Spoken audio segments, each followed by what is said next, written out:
Assalamualaikum warahmatullahi wabarakatuh. Nama saya Samsur Rizal dengan NIM 1192020242. Di sini saya akan meresume hasil diskusi pada siang tadi dengan judul pemasaran pesantren. Yang pertama itu ada teori pemasaran lembaga pendidikan. Pengertian pemasaran. Kata pemasaran sering kita dengar dalam kehidupan sehari-hari. Dalam hal jual beli, pemasaran sering disebut dengan marketing. Dalam penjualan barang dan jasa, hasil pendapatan tidak terlepas dari bagaimana marketing yang dilakukan oleh penjual atau pemberi jasa. Marketing tidak hanya dalam bidang bisnis yang menawarkan barang akan tetapi juga dalam bidang non-profit, yaitu menawarkan jasa. Berikut beberapa pengertian tentang marketing. Dalam Bahri Alma, Mainar, dan Beckman memberikan 4 pernyataan tentang pemasaran yang ditulis dalam buku yang berjudul Principles of Marketing, yaitu sebagai berikut. Marketing berarti segala usaha yang meliputi penyaluran barang dan jasa dari sektor produksi ke sektor konsumsi. Kemudian ada Rayburn, De Tosley, Egne, Clark, Pedwe menyatakan bahwa marketing yaitu terdiri dari sebuah usaha yang mempengaruhi pemindahan pemikiran barang dan jasa termasuk distribusinya.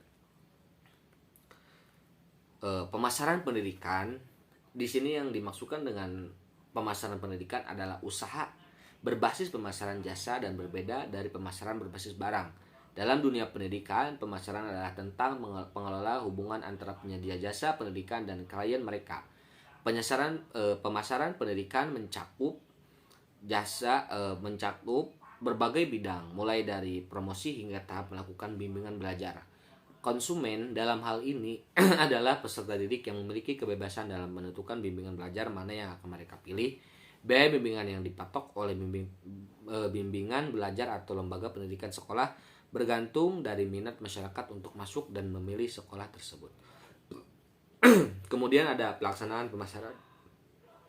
Dalam David Wijaya, pelaksanaan pemasaran adalah suatu tindakan untuk menindaklanjuti proses perencanaan pada saat akan melakukan usaha. Dengan kata lain, pelaksanaan pemasaran ialah menjalankan rencana menjadi tindakan nyata dalam mempromosikan atau menginformasikan produk yang kita miliki untuk ditawarkan, dipilih atau dibeli oleh konsumen. Kemudian ada karakteristik jasa pendidikan.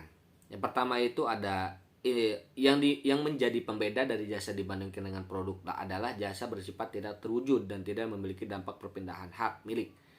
Yang pertama itu diantaranya yaitu ada integrity, tidak bertanggung jawab. Kemudian ada unstability, tidak dapat disimpan. Kemudian ada inseparability, tidak dapat dipisahkan. Kemudian ada simulation, production, and consumption. Jasa pendidikan dihasilkan dan konsumsi secara serempak pada waktu bersamaan.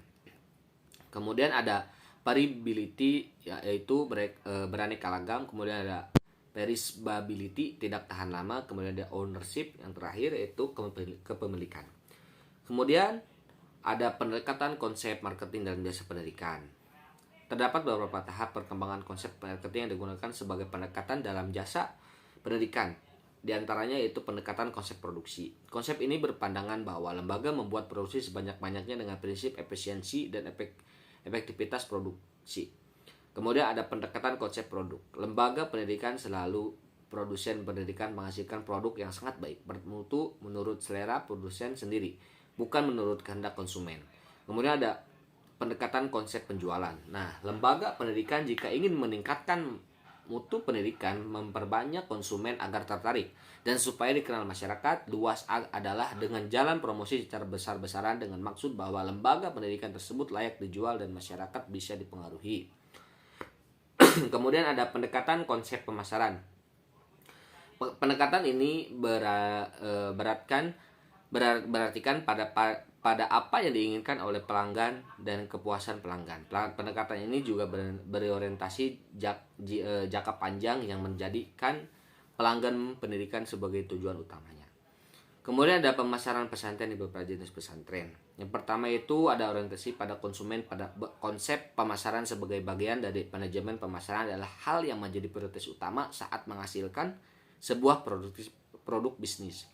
Kemudian ada penyusun kegiatan-kegiatan pemasaran secara integral atau menyeluruh. Manajemen pemasaran dapat melalui konsep pemasaran sebagai sebagian dari falsafah bisnis yang dapat dijalankan kehendak adanya peraturan secara dinamis sebagai bentuk penyusun kegiatan pemasaran secara yang dinamis sebagai bentuk penyusun kegiatan pemaparan secara yang lebih menyeluruh.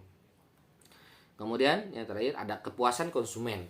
Nah, kepuasan konsumen juga ialah suatu unsur penting yang sangat perlu diperhatikan dalam penyusun konsep pemasaran. Manajemen pemasaran yang baik akan menghendaki adanya hasil kepuasan konsumen yang maksimal sebagai akibat dari proses marketing yang berjalan dengan baik. Kemudian ada analisis pemasaran pesantren di beberapa jenis pesantren. Nah, dalam perspektif manajemen pemasaran, pesantren merupakan lembaga penyedia layanan pendidikan, sedangkan masyarakat adalah pengguna layanan pesantren atau pelanggannya. Sebelum memasarkan produk jasa pendidikan ini, maka ada beberapa hal yang semestinya diperhatikan oleh lembaga pendidikan. Strategi pemasaran pendidikan pada dasarnya bukan sekedar bagaimana menawarkan dan menjual layanan pendidikan agar masyarakat mendaftar dan belajar dari lembaga pendidikan tersebut, melainkan bagaimana menyusun strategi yang diorientasikan kepada kebutuhan pelanggan terhadap pendidikan. Pertumbuhan lembaga pendidikan di Indonesia termasuk diantaranya adalah pesantren mengalami peningkatan yang cukup signifikan. Hal tersebut membuat tingkat persaingan antar pesantren dan lembaga pendidikan non pesantren menjadi tinggi. Untuk memenangkan persaingan tersebut, beberapa pesantren melakukan pemasaran dengan berbagai cara seperti melalui ceramah, kiai, penulisan karya para santri ataupun ustadzah, publikasi media massa, pemasangan spanduk, penyebaran brosur, iklan, publikasi Facebook, publikasi Instagram, publikasi website, pelibatan peran serta alumni, dan juga melalui informasi WhatsApp group. Mungkin itu saja yang dapat saya sampaikan. Kurang dan lebihnya mohon dimaafkan. Wassalamualaikum warahmatullahi wabarakatuh.